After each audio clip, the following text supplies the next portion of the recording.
सुंदरलाल अस्पताल में भर्ती मरीजों को भोजन की व्यवस्था सुनिश्चित की जाए। छात्र स्वास्थ्य सेवा स्कूल में ओपीडी का समय, खून संग्रह का समय और साथ साथ आपातकालीन ओपीडी का भी समय बढ़ाया जाए, जिससे छात्र व कर्मचारियों को सुविधा मिल सके। सारी खून संबंधित जांच की रिपोर्ट समस्त मरीज परिजनों को मोबाइल फोन या ईमेल पर दी जाए, जैसा कि देश के अन्य प्रतिष्ठान अस्पतालों में प्रदान कर रहे हैं।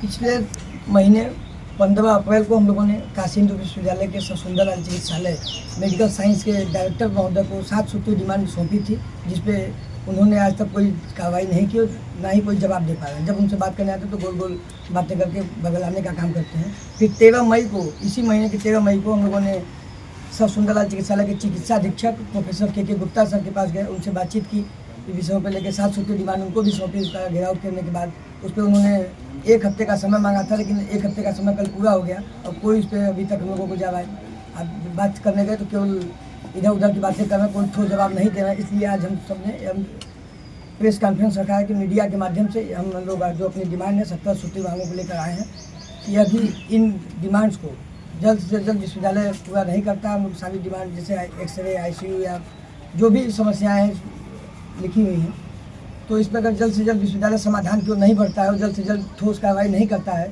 तो फिर हम लोग आंदोलन के लिए बाध्य होंगे। उसका जिम्मेदार विश्वविद्यालय प्रशासन होगा। उदाहरण इतिहास विभाग का देखिए, ये जो सर सुंदरलाल अस्पताल है, यहाँ न केवल आसपास जिले के व्यक्ति आते हैं बल्कि ग्राम से अन्य राज्य से। जैसे कल मेरी पूजनीय माता जी का तबियत खराब था तो मैंने बेगूसराय से उन्हें यहाँ पे बुलाया, परंतु यहाँ पे अब जो सिस्टम रहा है इतना गोल मटोल और इतना भ्रष्टाचार व्याप्त हो गया है कि परेशानियाँ तो होती हैं आम परिजनों को।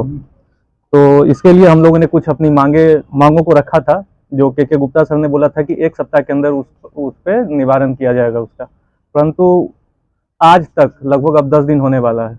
उनके तरफ से ना कोई हम लोगों को ठोस सूचना मिली है कि क्या कार्रवाई की गई है हमारी मांगों पे, और ना ही इस दिशा में उनका कोई मन है करने का। इसलिए हम लोग चाहते हैं कि जल्द से जल्द इसका निराकरण हो, ताकि हम लोग और अन्य जो मरीज हैं और उनके परिजन हैं उन्हें बेहतर सुविधा मिले। जिसमें से कुछ प्रमुख मांगों में से 1-2 हैं, जैसे एक्सरे USG की वेटिंग कम की जाए, MRI CT स्कैन की वेटिंग कम की जाए, सारी खून संबंधी जांच की रिपोर्ट समस्त मरीज परिजनों को मोबाइल फ़ोन या ईमेल पर दी जाए, जैसा कि देश के अन्य प्रतिष्ठित अस्पतालों में दिया जाता है। OPD का समय, खून संग्रह का समय और साथ साथ आपातकालीन OPD का भी समय बढ़ाया जाए, जिससे छात्रों व कर्मचारियों को सुविधा मिल सके। पुनीत मिश्रा। इस तरह का जो जिस तरह का आप सबका इस्तेमाल कर रहे हैं, आज हमने प्रेस कॉन्फ्रेंस किया। प्रेस कॉन्फ्रेंस में जैसा कि हमने बताया, हमने पत्रक के माध्यम से भी कि हम IMS डायरेक्टर और MS से मिलकर के चिकित्सालय संबंधी और चिकित्सकों या जो भी भ्रष्टाचार संबंधी जानकारियां थी उनको साझा की और उनसे ये मांग की कि इन पे जल्द से जल्द कार्रवाई हो और जल्द से जल्द सबके समक्ष आए जो भी कार्रवाई हो। अगर आप उसका उल्लंघन करें, इसी के साथ हमने कुछ अलग डिमांड्स जोड़ी थी, जैसा कि चिकित्सालय में जो जांच हो, जो ब्लड सैंपल्स कलेक्ट किए जाते हैं वो सभी चिकित्सालय के अंदर ही जांच हो, और जो रिपोर्ट्स आती हैं वो सारी डिजिटलाइज हो, ऑनलाइन माध्यम से पेशेंट के फोन पे आए। पेशेंट को मुफ्त में भोजन जैसे कि अन्य प्रतिष्ठित चिकित्सालयों में दिया जाता है वैसे यहाँ भी शुरू किया जाए। ऐसी प्रमुख मांगों के साथ हमने चिकित्सा अधीक्षक महोदय को ज्ञापन दिया था।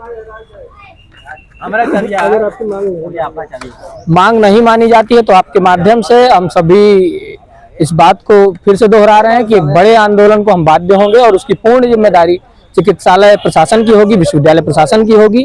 और यह आंदोलन बहुत सीमित नहीं होगा फिर, क्योंकि हमारी मांग जनहित से जुड़ी हुई मांग है, हमारी मांग चिकित्सालय के सुदृढ़ीकरण से है, हमारी मांग है भ्रष्टाचार मुक्त करने की। तो यह आंदोलन बहुत लंबे चलने वाला है और अगर चिकित्सालय और विश्वविद्यालय प्रशासन हमारी मांगों को पूरा नहीं करता तो हम बड़े आंदोलन के लिए बाध्य होंगे।